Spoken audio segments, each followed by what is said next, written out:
शंबुक वध नाटक। लेखक पेरियार ललई सिंह। राम अवतार पाल।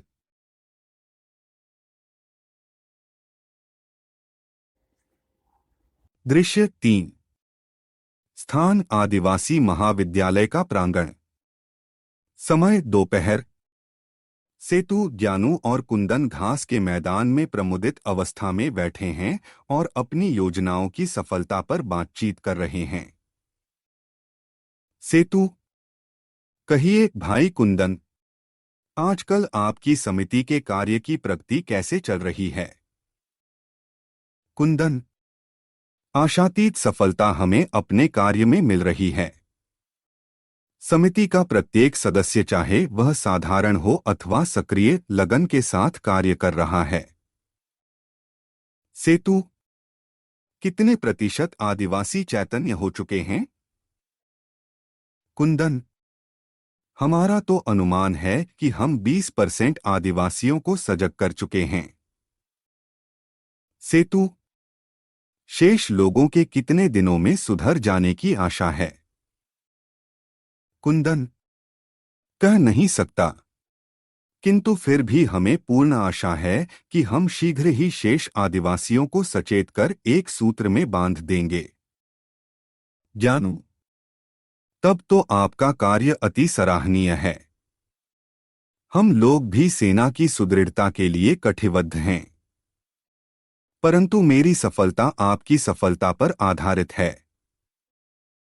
कुंदन: क्यों भाई, क्यों उपहास करते हो? सेतु: ऐसा न कहो बंधु, मेरे शब्द निर्विरोध सत्य हैं।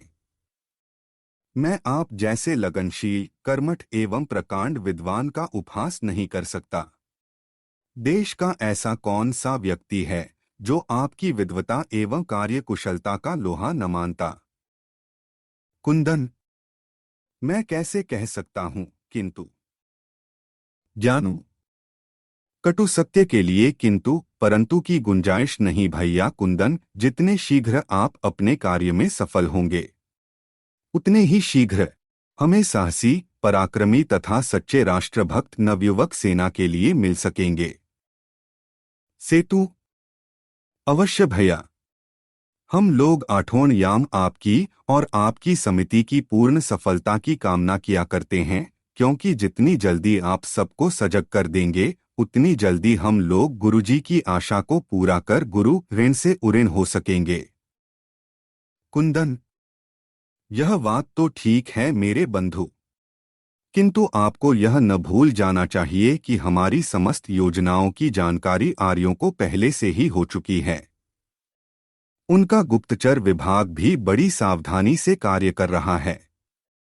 अस्तु हमें भी अपने समस्त कार्यों को बड़ी ही सतर्कता से करना चाहिए।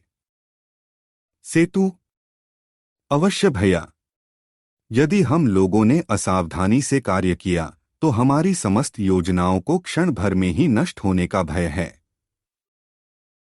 ज्ञानू: अब आप अपनी समिति को आदेश दें कि वह समाज को इस बात से भी सचेत करे कि आर्यों का दुमुहा उपदेश होता है। समाज इससे सचेत रहे। कुंदन: कैसा दुमुहा उपदेश? ज्ञानू: उनके दुमुहे उपदेश से आप परिचित नहीं। वे आर्यों से कहते हैं कि पुरोहित नाम लड्डू, दक्षिणा नाम खीर, शासन नाम मिश्री, घोर घोर पी। कुंदन: हंसकर और वे आदिवासियों को क्या उपदेश देते हैं? ज्ञानू: हंसकर आदिवासियों से कहते हैं कि भगवान नाम लहू, बैकुंठ नाम खीर, सेवा नाम मिश्री, घोर घोर पी। तीनों बड़ी जोर से हंस पड़ते हैं। कुंदन: बहुत सुंदर, बहुत सुंदर।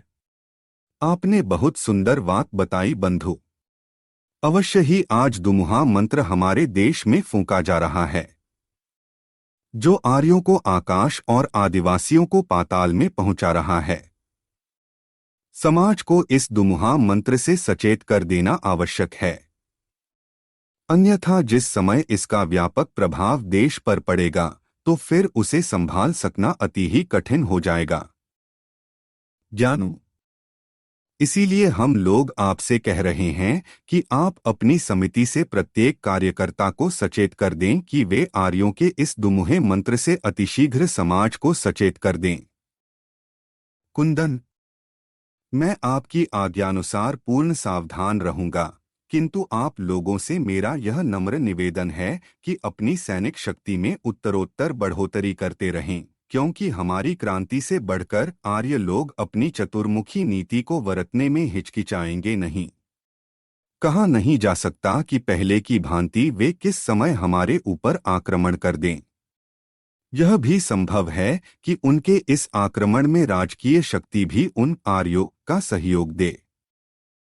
सेतु, अवश्य ही खिसियाने आर्य व मौसम दिवाली माने पर भी तैयार हो सकते हैं, किंतु उन्हें भूल कर भी चना के धोखे मिर्च नहीं खाना चाहिए। अब हमारी शक्ति इतनी कमजोर नहीं रही। अचानक हमारे ऊपर आक्रमण करने का साहस वे लोग कर सकें। कुंदन, बहुत अच्छा कहा मेरे साथी। अवश्य ही हमारे पास जनता और सेना दोनों प्रकार की सुदृढ़ शक्ति होनी चाहिए, तभी हम उन पर विजय पा सकते हैं। आगे बंधु, हम लोग मिलकर जी गुरु एक गाना गाएं। फिर आज ही पास चलकर भावी कार्यक्रम पर मंत्रणा की जाए। तीनों युवक संगठन की एक कविता गाते हैं। एकता के सूत्र में बंधकर तुम दलबंदी को दहला दो, समाज की सेवा में रत हो माता के सपूत कहला दो। इस पिछड़े समाज का भार तुम्हारे ही ऊपर है युवको, इसके उत्थान के लिए अर्पण कर दो तन श्रम निज मन को। विद्या का प्रकाश फैला घर घर में, अविद्या का अंधकार हरो। कुप्रथाओं को गाढ़ भूमि में समाज का असली भार हरो। भाव सत्यम शिवम सुंदरम भरो, जनवरी से जनवरी के मन में अनुराग भरो। हो जाएं सजग सभी आर्यों से, मन का द्वेष भाव कर त्याग। गाते गाते सबका एक ओर को प्रस्थान।